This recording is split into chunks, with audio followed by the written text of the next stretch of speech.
what are some of the softer, qualitative venues of success that you want to get for yourself that really can keep you driving within the momentum? So, a lot of my clients, including myself, who's type A, focus in on getting achievements. And our whole careers we're taught to do that. And I love that and I celebrate that. But more and more for myself and my clients, I've been looking at advancements. Welcome to Success Leaves Clues, the podcast where we interview business owners on how they built their businesses and the hard lessons they learned along the way. My name is David Swin, and I'm a business coach and the founder of Purple Circle, where we help business owners achieve their first 6-figure, 7-figure, and 8-figure year, all without sacrificing their quality of life.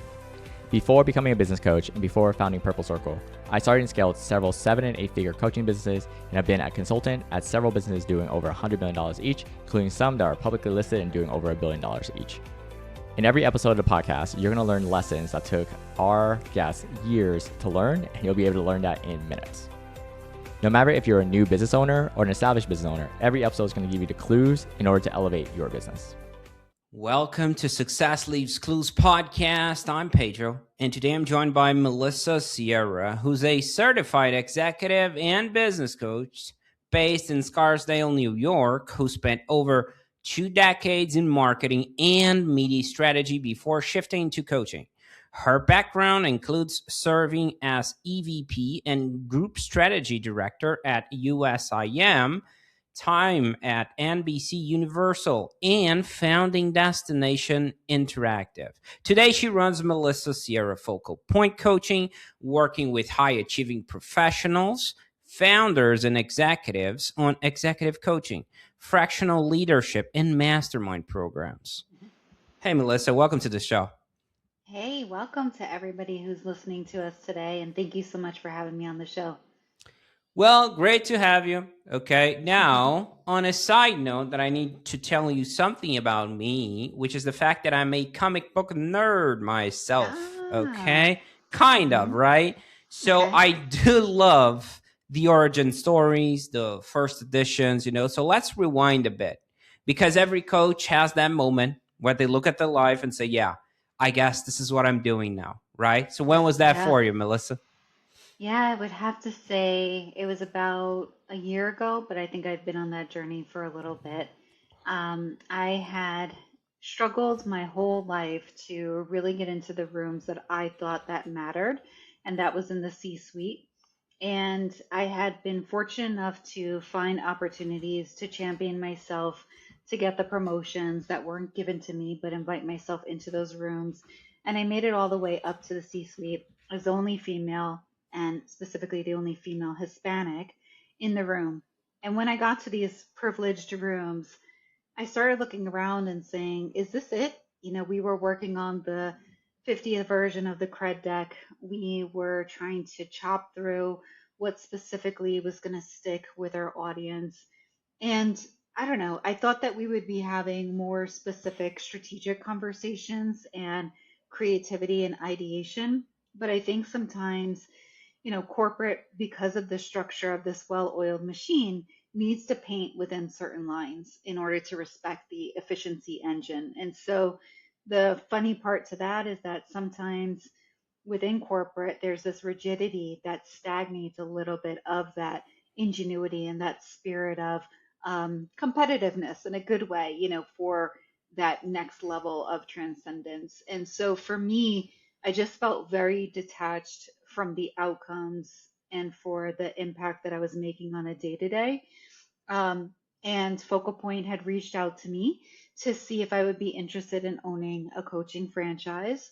And at first, I didn't really know, but I knew that I was always keen to be an entrepreneur, having founded Destination Interactive in the past. And through the assessments that they had put me through, what started to surface a lot clearly that I think a lot of my clients had seen before me was my ability to see around corners that they weren't really able to pinpoint what was needed for them to get to that next level. And the more that I look back on my career, the ability for me to really mentor some of the younger talent and the notes that they would leave me as they moved on, or emails that they would send me in terms of how I made them feel that day, really stuck with me. And so I think for a long time, I was trying to put my finger on what exactly my contribution was in this whole business world specifically. And I thought that by doing the right job, the good job always would lead me to that promise. But it actually took for the stars to align, if you will, and for the right opportunities to come at me to realize what that next other side of fear was going to produce magic for me that I needed to get to that next level of challenging myself. Hmm. Interesting. Before we get into the entrepreneur's journey here, I want to ask you something, right? Because I Yeah. worked at banking here in Brazil. I worked at consulting firm Ernest and Young, and I have my own 2 cents. But I'm a guy, right? So it's hard for me to pinpoint Yeah. my colleagues, the women experience, right? And you mentioned Yeah. that you're a woman and all that. Um, and I've seen, but just by watching, right? And I might be clueless about the challenges since I'm a Yeah. guy. And I've seen how they suppress sometimes their feminine side. You know, Yes. it's like they're trying to fit so hard into a box. And from my perspective, the guys they don't do as much as That's right. women, and they don't struggle as much. I'm not sure, but do you think for most women is it like harder to climb the ladder in the corporate space?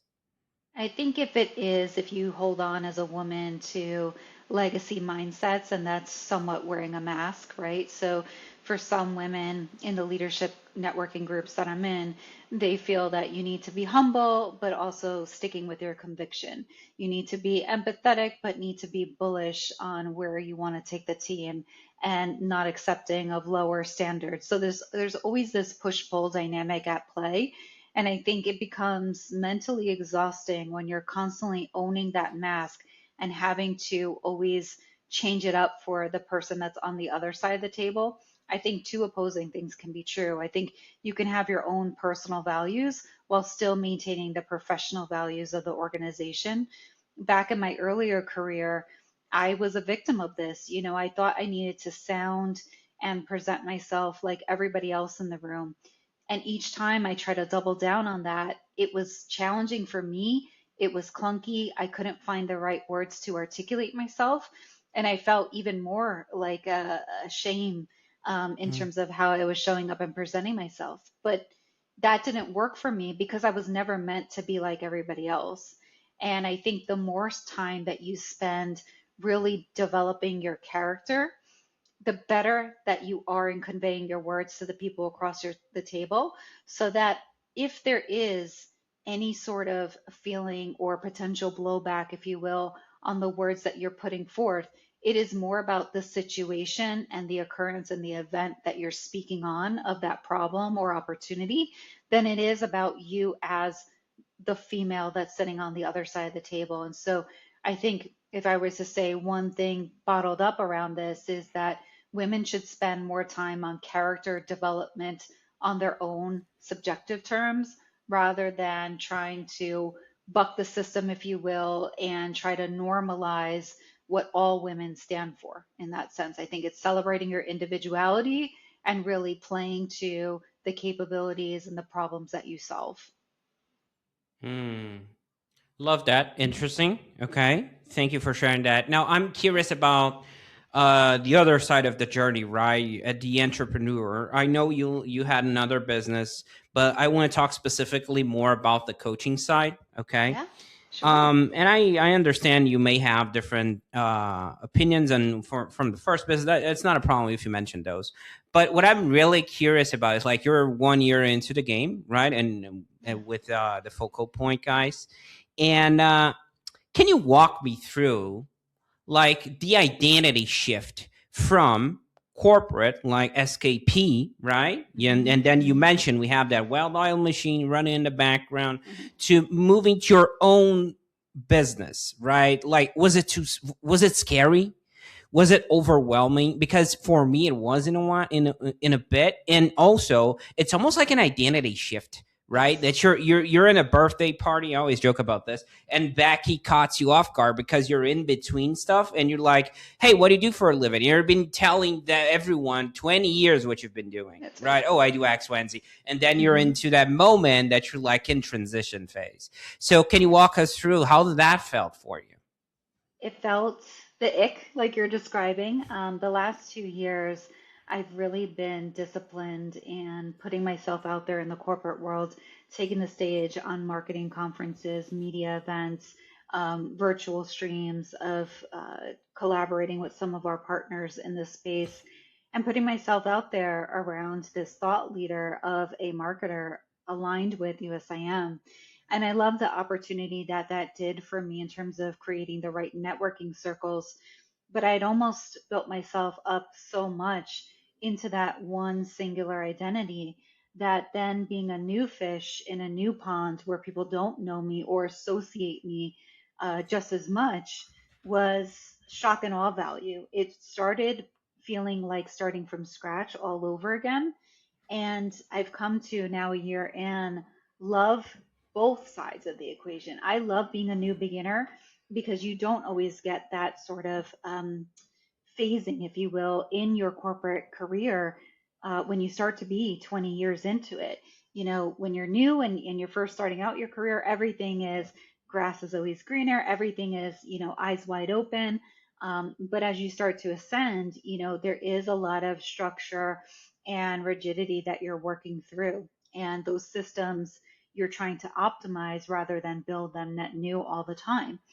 Having said that, I feel like I've grown so much in the past year by just taking on new endeavors of trying to be a YouTube strategist for my new podcast that I started 3 weeks ago, trying to figure out, okay, as a marketer, I know that I need to create that unique USP and really hone in on who my target niche is, but it's easier said than done. And when you're starting out, because you're so hungry to prove to yourself that you can do this on your own, you want to be everything to everyone and you don't want to pigeon yourself too much. So there is a lot of trial and error that comes into it. And although you may think you're being perfectly clear, that doesn't always resonate with the outside audience that is trying to understand and put themselves in the shoes of the content character that you're developing and you're really telling the story around of that archetype.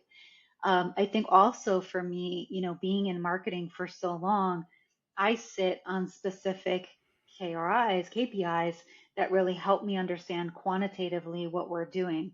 But I've always been intrigued by the qualitative insights. So being exposed to different ways to build the funnel, understanding how to optimize from lead to sales, understanding how to recalibrate some of these new speaking engagements that I'm in has also been a fundamental change for me. In the beginning of my practice, I was just so excited to get onto the stage as my own business that I forgot to put in lead nurturing and calls to action. I just thought, I guess, through osmosis, these people would just have this memorable experience with me and just reach out on their own accord. And I didn't think about lead nurturing and lead development and what that ideal call to action would be. I also knew that I needed to tap into my network, but I didn't necessarily know how to develop the communication strategy with them and feel like I could provide them with any value of how to help serve me and who to introduce me to. And I think the more I started putting so much emphasis on making a specific number in that first year, the more things started to unravel, which led me to, some of the frameworks that I'm working through with my clients today, but that I'm a living practitioner of myself. Mm, yeah.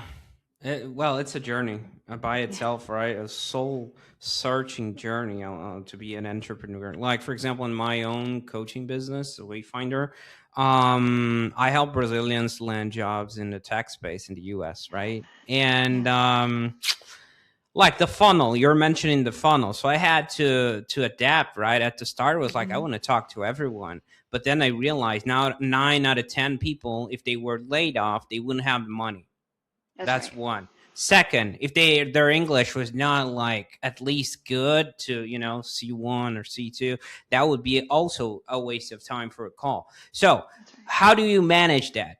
Because at the Yeah. same time, you want to help the little guy, right? So Yep. for me, I had to create a journey, a path of the lead, top of funnel, to provide them value without jumping on a call. That's the challenge. How Yes. do I do that? So different ways of doing so, but that was a lesson learned. I was wasting a lot of time with people that I eventually, at the end of the day, I wouldn't be able to help. Okay. At Yes. least directly. Okay. Yes. On a one-on-one basis.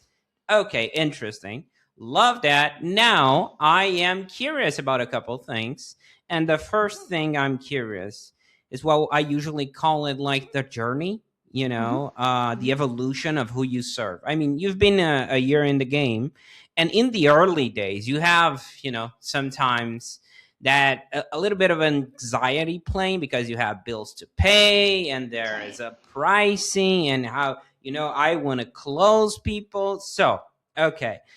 So in the early days, sometimes we're trying to help everyone, right? Yeah, I can coach you. Yeah, I can help you. Let's That's hop on right. a call. But Hmm. eventually, we start sharpening the blade and realize, okay, these are the people I can help the most, right? So, my Yep. question to you is, can you walk me through the evolution of who you started serving, okay? And who do you Yep. serve now? Yep. So in the beginning, I think what I was trying to hang my identity around was something similar that I was feeling that resonated with my peer network and that I thought had real stickiness. And so on the other side of fear is magic. And what I wanted people to understand is that if you're feeling undermined, undervalued, or just mission purpose, misaligned in corporate, we could work together to define what that is. But over time, working with both businesses, executives, founders, and managers, I've really now come to hone in on my ways of working and who I serve are the folks that are struggling with really defining what that immovable object and resistance is for them and helping them curate what that next level of demonstrating who they're becoming, whether in their business or their career, is, and getting perfectly clear on that. So I think most people really struggle with stagnation because they start putting these self-imposed ceilings on them. Oh, it's a bad quarter because of the tariffs. Oh, it's a bad quarter because, our budgets had to be cut or we can't find the right talent in the marketplace.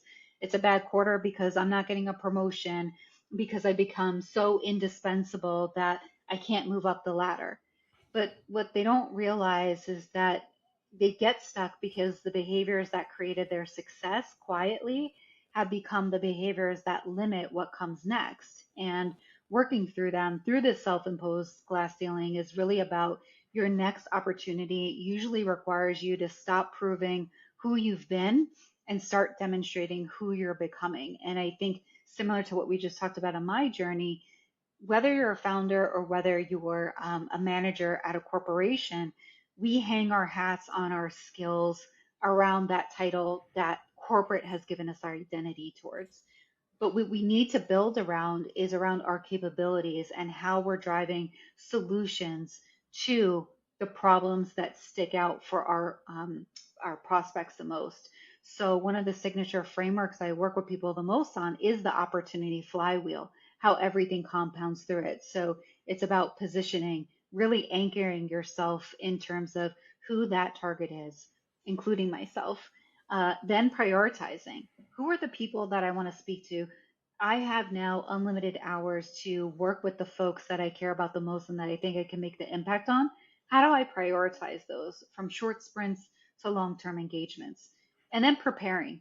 What are the ways that I'm going to uniquely find um, junction points into their business by helping them actually surface the problems that are causing the most friction for them that are going left unanswered? Not the band aids, but the specific, ugly, hairy ones that get pushed off, kicking the can down the road, if you will, that don't get prioritized. And then promoting it. So self awareness isn't really being, and self promotion really isn't being narcissistic, but it's about letting the people as a gift know what it is that you stand for, what you can provide them, so that they can tap into you, so that they do look at you as a thought leader. And then making sure that you're performing to those standards. So every coaching call you have, whether it's prospecting, whether it's a current client, whether it's a workshop that you're leading, really is valuable feedback for you. People are telling you what specifically they need to double down on, and it's usually around time, money, freedom, resources, usually tied within those four buckets, whether they have the same titles, whether they come from the same industries or not. So, how keen, how sharp can you lean into what the market clues are giving you through any of your community factors to really continue to re optimize that flywheel for you so that growth compounds? Okay. Now, would love for us to do a little game of pretend here. Okay, Okay. Melissa? Okay. Let's pretend I'm one of those guys, okay? I'm a Yes. founder, I'm a high achiever, I feel stagnated, I'm spinning my wheels, hit a ceiling. I don't even know exactly what it is. You know, it's Mhm. I know it's a ceiling. I need to hit to the next level, and sometimes it lacks a little bit of clarity on my side. Okay, so I'm your Yes. avatar. I'm your Yes. ideal client profile. So first of all, how would I be able to find you? Okay, marketing wise. Sure. Marketing wise, I am all over LinkedIn. I have a big network there.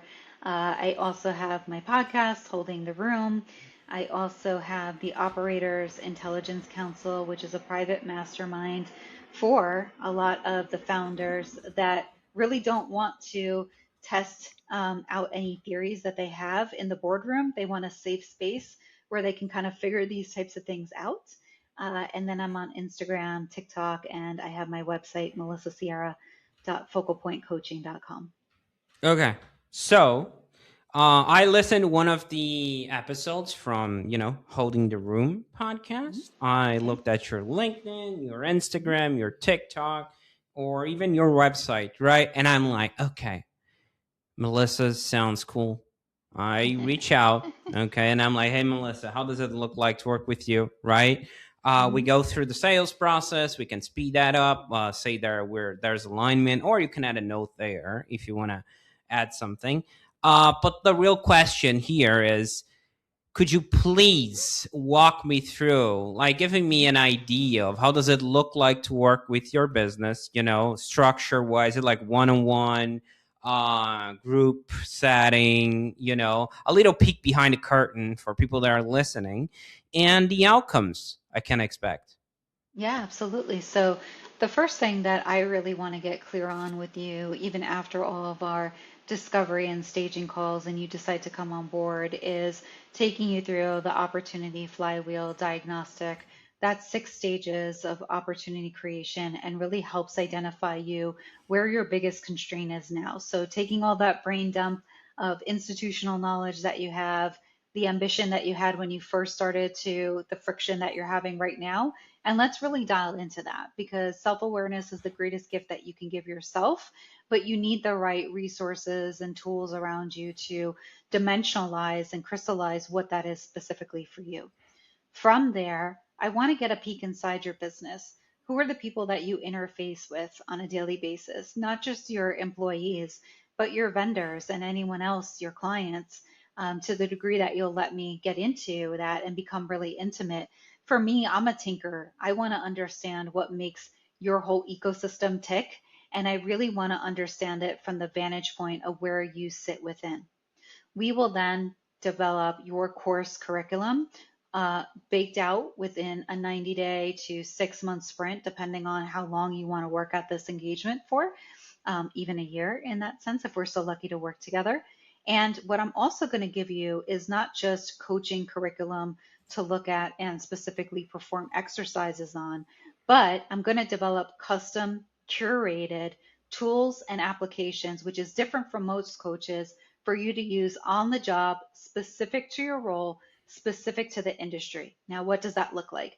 That can be a competitive intelligence audit that automates and runs for you every single Monday morning to do a SWOT analysis so that you're keen on, let's say, acquisitions and mergers happening within your industry that you should be hot on, that you should be priming the pump for and mobilize your staff around. That's also going to include maybe some teamwork development strategies that you need to be putting in place with your supervisors to make sure that they start unlocking that next level of growth. We're also, in most cases, going to work on a manifesto that screams collaboration both internally to galvanize your employees around what a shared commonality of best practice and solutions looks like for your organization, but really amasses your vendors, your clients to be on board with that too, because the company that you keep is what's going to help you unlock that next level of growth and compound. And if it's looking very different to your current clients than it does to your employees, than it does to your vendors, we have a problem and we need to fix that inside out. We're also going to work through what your KPIs are, but also your KRIs. So, what are some of the softer qualitative venues of success that you want to get for yourself that really can keep you driving within the momentum? So, a lot of my clients, including myself, who's type A, focus in on getting achievements. And our whole careers we're taught to do that. And I love that and I celebrate that. But more and more for myself and my clients, I've been looking at advancements because momentum and motivation can feel stagnant and can feel fleeting. And so, what you want to lean into is, does every day, are you doing the activities that's getting you closer? This podcast, the next post that I write on LinkedIn, the next episode I do for my podcast, similarly for your business, what are the advancements and activities that you're doing to get you closer to that next level and stage? Because I think if you start to, especially as a founder, fall in love with who you're becoming again, fall in love with the creative process that you're able to iterate off of, and find that reignited passion that gives you the time, money, and freedom to develop this business into what you love again, you're going to find that that opportunity flywheel really comes into practitioner play for you. And then once you see it, you can't unsee it. It becomes a living, breathing, fundamental regimen for you to pursue. Okay. You mentioned twice on the podcast episode right now, like about the safe space, right? And that really caught Yeah. my attention because uh, to me, I'm thinking that sometimes they will feel judged, your Yes. clients, if they expose themselves with their vulnerabilities in different spaces. They're not yours, for example, or they can't control, right? Yes. So, what would you say is like, if you have a top of your mind example of something that happened in between one of those moments that you felt, or you had a testimonial from a client that was like, oh, I could only do say X, Y, and Z here. Do you have any examples top of mind for us? Yes, one of my clients was dealing with a reorganization structure, and the compensation structure had changed for them pretty dramatically, and it really upended their livelihood. And at the beginning of working together, they had thought that they had to just continue to give it a go. They had been there for quite some time, working through some of the challenges. And what we started to get to the surface of was really understanding that yes, they could go do sales again at another company and be really successful because that's all they've known for the past 22 years. But what we started to really unlock was they wanted to be in the nonprofit sector. And what her unique selling proposition is that for many nonprofits, they have, one or two people that are great at writing grants, but being in sales, she brings a unique advantage to the marketplace because she's used to understanding the competitive set around her. She's used to doing less with more in terms of resources. She understands how to go fight for budgets and how to make that incremental value behind her proposals. And that's something that nonprofits struggle with at scale. And her being able to think that actually a whole 180 career transition was possible for her and that she wouldn't necessarily be starting out as a beginner, she said really equipped her with being able for the first time to see the light through the tunnel, not at the end. So if you go back to the analogy I just made about advancements versus achievements, achievements are very finite, right? You go after that, and then all of a sudden you're not happy with that anymore. You go after the next thing, and then you're like, well, I thought I was going to be happy. I'm still not happy. but the advancement and having that clarity and curiosity and connection to what you're building and knowing that it's possible and that it's not this behemoth that you need to undertake, that you already have it innately in you to double down on this passion that you have is really what gets me going and really just elated me when I heard that from her because no one had ever articulated the end of the tunnel versus the light of the tunnel in that word. And though it's very simplistic in directness, I love the illusion and the imaginatory sense of it in terms of what it can unlock and how she's been able to grow and perform for herself. Interesting. Okay. Now, shifting gears for a second, if you don't mind, would Sure. love for us to talk about future, right? Yes. I'm curious about where you're taking all this, looking ahead. Where do you Yeah. see the business going? Do you think about scaling, hiring, or is there a next step you're excited about, Melissa? Yeah, for me, I mean, I really want to grow this into a living enterprise similar to Alex Hormozy or Heather Monahan, if you're familiar with those folks, of just what modern day leadership really represents and means, and giving the underdogs that maybe haven't seen themselves as true leaders or just leader by default of title a space to grow and fulfill the capacity that they're looking for. I would love to make this its own media property, if you will, between the podcast. There's a book on the horizon next year, but really thinking that not only is mentoring people important, but being able to really drive a legacy and impact no matter where you sit, either within a corporation or leading a corporation, you have the audacity and the ability to go seek and pursue for yourself, and that leadership is no longer singularly defined, but is this whole subset of different characters that are coming from different backgrounds, different shapes of environments that have unique ways of really leaning into um, empathy and humility and characteristics that most people would characterize as soft skills, but I actually think are the unlock, especially in AI world now where technology is the greatest equalizer. You know, you could be the worst corporate professional in the world. AI is going to make you sound really great and really accomplished, just as much as people that have spent their whole career doing this.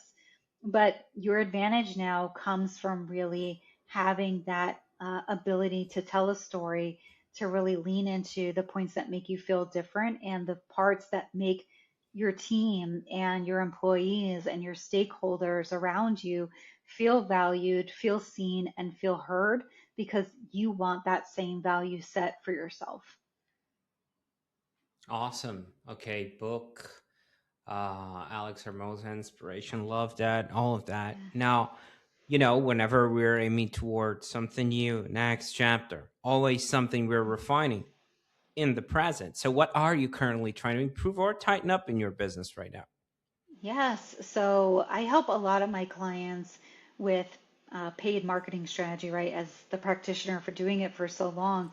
But it's definitely different when you're sitting on the other side of the table. So right now I'm working on really curating my YouTube channel. What's the right ways to create my content? What are the hanging hooks? How does that differ from the way I do my video podcasting versus my audio podcasting? I know that I'm not going to get a lot of subscribers just because it's a very pointed category and audience that I'm going after. But I want to make sure that I'm leaving value, that I'm leaving things that actually make people put things into practice rather than just pontificating on theory.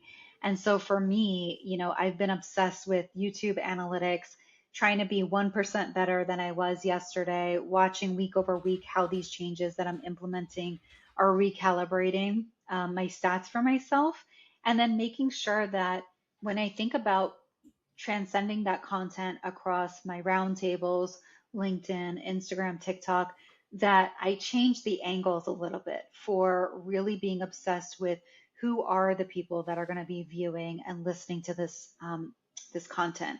How do the platforms really change? So I listen to a lot of Gary Vee, but spending an obnoxious amount of hours to understand what the heck people are doing on those platforms and how do I insert myself? How do I have the permission to insert myself into those conversations and be so fortunate for them to want to even spend a couple seconds of their time, hopefully minutes of their time with me. Yeah, it's different, right? Whenever it's for us, it hits differently, 100%. Completely different. All logic Okay. goes out the window. Okay. Now, I'm not sure if you remember, I mentioned comic book nerd right at the start of the Yes. podcast. Now, let's step into sci-fi territory real quick. Okay. Pretend we have a time machine in front of us, okay? And you can go back in time. I know pretty fresh, right? You can go back 1 year behind when you open shop for your coaching business, and you can give yourself, past self, Melissa, one piece of business advice you wish you knew back then when you started, okay? That you do know now, okay? What would that be? Yep. Um, don't fret the awkwardness, seek out the uncomfortable. I think I was always afraid to network. I hadn't really started to network until maybe the past 5 years. I'm ashamed to admit that, but it's true. I was always more worried about the receptivity of me as a person rather than just understanding how can I meet so many cool and amazing people at once. And I think that the more that I've leaned into proximity mapping and understanding how I can just create, connect great people with each other and really just getting into kind of what you're doing, just really surfacing the individual and putting them on the spotlight and celebrating that. I think A, the world needs more of it. B, the world is bigger than just me. And I think I had a myopic view out of my own self fear. But I think if I was to go back to my 20s, I would lean into the awkwardness, whether it's of myself, whether it's of conversation, new environments, being the only one to show up.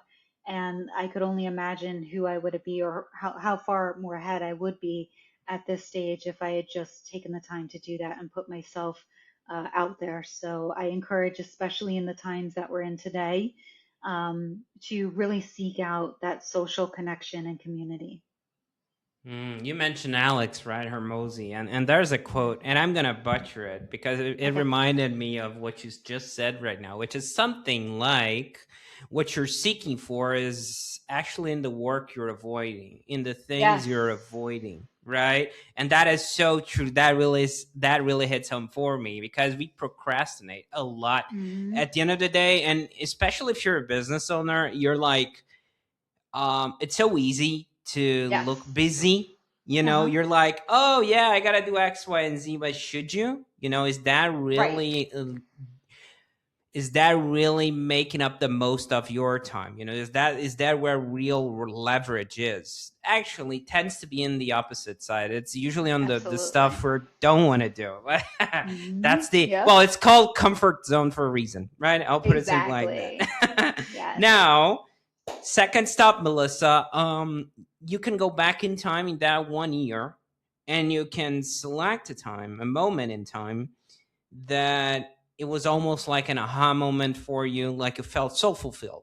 You know, Yeah. I'm not sure if someone told you something. I'm not sure if you realize your freedom at a certain level. You know, from the start of your journey. But do you have any of those right now? Like a moment that you're like, it clicked for you and you were like, oh, this is why I started this, you know? Yes.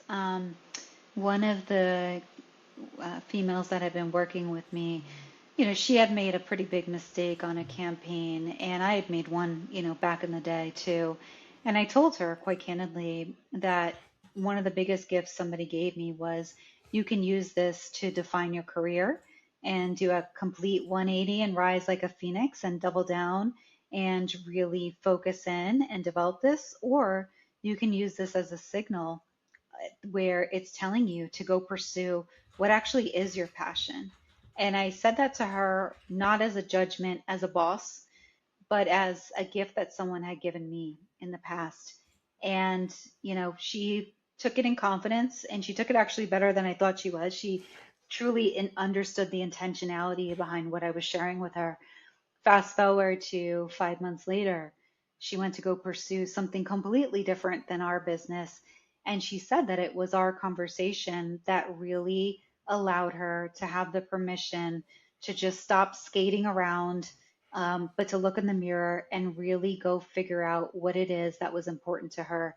And I really cherish that, that one, she was humble enough to admit where she wasn't really being true to herself, but she also understood my character and the place that I was coming from, that our relationship really was transcended beyond employee and manager at that juncture of working together for 2 years. And she wrote me, a thank you note, and she said, thank you for pushing us to always, aim higher of our standards even during the tough times, because I knew, there was times where I was giving them feedback and answering them to constantly perform better and challenge better, not just for the company that we were operating for, but for themselves, because I always wanted them to be greater when they left me than the way they came in for their next career opportunity. And for someone to say that to me, that was clearly astute, was picking up on all the lessons that I hoped that they were getting on, but never really shared that in the moments that I thought were fleeting in our one-on-ones and group settings, etc., really meant this monumental for me, and just really calibrated and vibrated to me on a higher level, that I think that this is what I was born into doing. I wasn't born to be the polished C-suite executive that, kind of just gave a lot of spin and said a lot of nothing without substance. I was meant for really making people feel seen, heard, but also being able to put myself in their shoes while still being the tough leader that needed to give them that critical feedback. Okay, awesome. Love that story. Now, Thank you. Melissa, if someone listening wants to connect with you or follow your work, and by the way, we're going to have all the links in the description, right? But where can people Perfect. find you best and connect with you? Yes, definitely on LinkedIn. So Melissa Sierra on LinkedIn. Post a lot there, give a lot of video content, etc. And then I encourage you to check out the Holding the Room podcast either on Apple, Spotify, or iHeart, as well as YouTube. And we also are inviting people to join the Holding the Room roundtable. My next one is next Monday.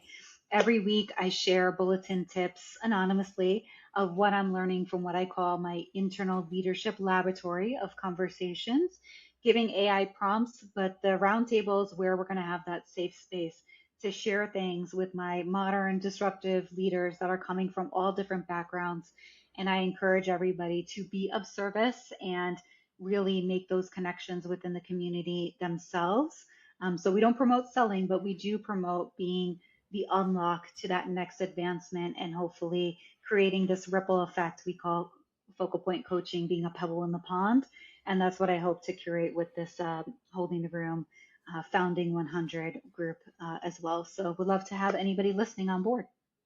Okay, few moments from this chat today really stayed with me. Let me highlight them, okay, real Sure. quick. Let's Thank you. go to the origin story, right? That you Mhm. mentioned you struggle to get to the room that matter for you at the time, C-suite and all that. And then your journey being a woman, and the struggle to raise to the top, and then getting a call from focal point franchisee, and making the leap of faith in a way, right? To at the end of the day, betting on yourself, right? So that Yes. that really stood out to me. Then there is a quote that I really like, that quote that you mentioned, is the other side of fear is magic, right? So I'm stealing that. Okay, sorry. I really like that, because like at the end of the day, it's like when we were discussing about like Alex or Mosey, right? About the stuff we're avoiding, and Yeah. there's that we're avoiding out of fear usually, right? Yes. And because we're afraid of what's about to happen, if chaos is gonna jump in and all that. Yeah. But really like that quote. The other side of fear is magic. So there's that as well. And I would say, last but not least, is the fact that you're so driven into creating impact, right? We were discussing about future, and you mentioned to me that what really drives you is creating that long lasting impact. Hmm. And then you're talking about the podcast, and you're talking about the stuff that is going on for you, and you're like, well, I know I potentially may not have a lot of subscribers, but what I really want to do is leave value. I Yeah. really want to deliver value for those who are listening. So that tells me your agenda is not backwards. It's first deliver value and then money will follow. Really That's like right. that. Now, this is my long-winded way of saying that I really appreciate what you do, Melissa. And I appreciate you being here and sharing so openly today with me.